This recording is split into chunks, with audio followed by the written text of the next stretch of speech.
2, 1.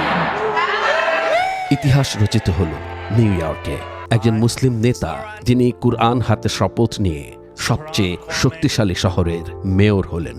এটি শুধু একটি ঘটনা নয়, এটি আমেরিকার ইতিহাসে একটি মাইলফলক। The Constitution of the State of New York.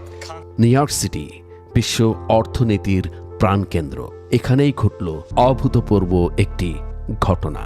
Zohran Mamdani মাত্র 34 বছর বয়সী একজন ডেমোক্র্যাট নেতা 2026 সালের প্রথম দিনে নিউ ইয়র্ক সিটির মেয়র হিসেবে শপথ নিলেন।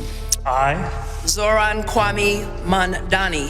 Zohran Kwame Mamdani, শপথ অনুষ্ঠানটি অনুষ্ঠিত হয়েছিল সিটি হলের নিচে একটি পুরনো ও পরিত্যক্ত সাবওয়ে স্টেশনে, কারণ তিনি জনগণের সাথে কাঁধে কাঁধ মিলিয়ে কাজ করার বার্তা দিতে চেয়েছিলেন এর মাধ্যমে।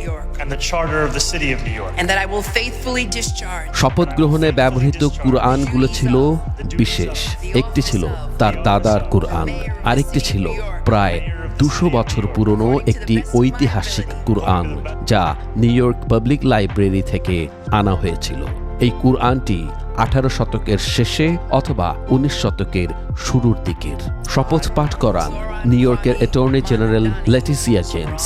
সেই মুহূর্তে জোহরান মামদানির পরিবারের সদস্যরাও সেখানে উপস্থিত ছিলেন। Constitution of the United States. That I will support the Constitution of the United States. Zohran Mamdani একাধারে নিউ ইয়র্কের প্রথম দক্ষিণ এশীয় বংশোদ্ভূত মেয়র, প্রথম মিলেনিয়াল মেয়র এবং প্রথম মুসলিম মেয়র।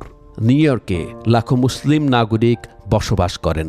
তাদের জন্য এই মুহূর্তটি শুধু গর্বের নয়, এটি একটি শক্তিশালী বার্তা যে আমেরিকায় সকল ধর্মের, সকল সংস্কৃতির মানুষ সর্বোচ্চ পদে পৌঁছতে পারে। This is not my victory. This is ours.